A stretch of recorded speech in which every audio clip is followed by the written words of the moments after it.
1983, Octopussy.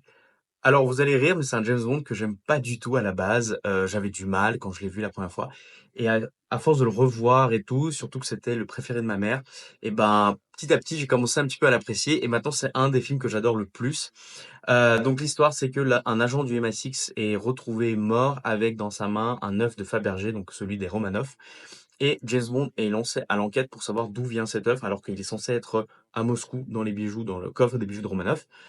Et il y a toute une histoire de trafic de bijoux de l'Empire soviétique, qui est un petit peu mise en lumière par un certain Kamal Khan, qui est un prince afghan.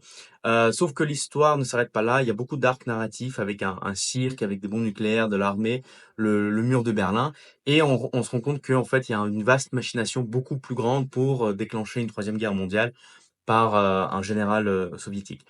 Alors, que dire? Bah, le film, déjà, il y a Maud Adams dessus, donc c'était la James Bond Girl qui est dans L'Homme au pistolet d'or. Elle revient ici sous une autre forme et elle est magnifique, vraiment, elle domine le film, elle a une classe, c'est l'équivalent de James Bond. Même si c'est pas une espionne, elle est une sorte de chef d'un cirque et tout. Incroyable. Vous avez des paysages magnifiques, le film se passe en Inde, on a des super scènes. Il y a des très bonnes scènes d'action. Il y a la course-poursuite en avion, l'Acrostar au tout début dans le pré-générique. Vous avez une course-poursuite en tuk-tuk. Vous avez le final avec l'avion où James Bond est carrément accroché à un avion et l'avion fait des loopings et il veut rentrer dans l'avion. J'adore ce film parce que l'histoire est bien. En fait, l'histoire se suffit à elle-même. Il y a beaucoup d'arcs narratifs avec beaucoup de personnages. Vous avez beaucoup de personnages hauts en couleur qui ont chacun apporte quelque chose.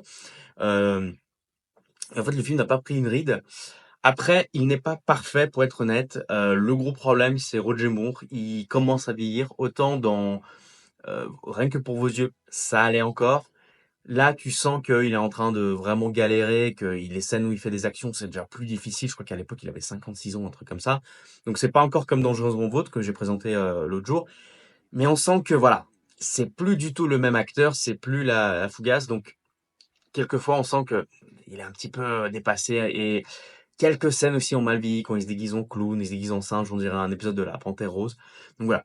Mais globalement, c'est un film auquel je donne 8,5 sur 10. J'adore ce film, au même niveau que Moonraker, mais en des cas de l'espion qui m'aimait. Allez, n'hésitez pas à liker, à vous abonner et à partager cette vidéo. Et on se retrouve demain pour une nouvelle critique de James Bond. Allez, ciao!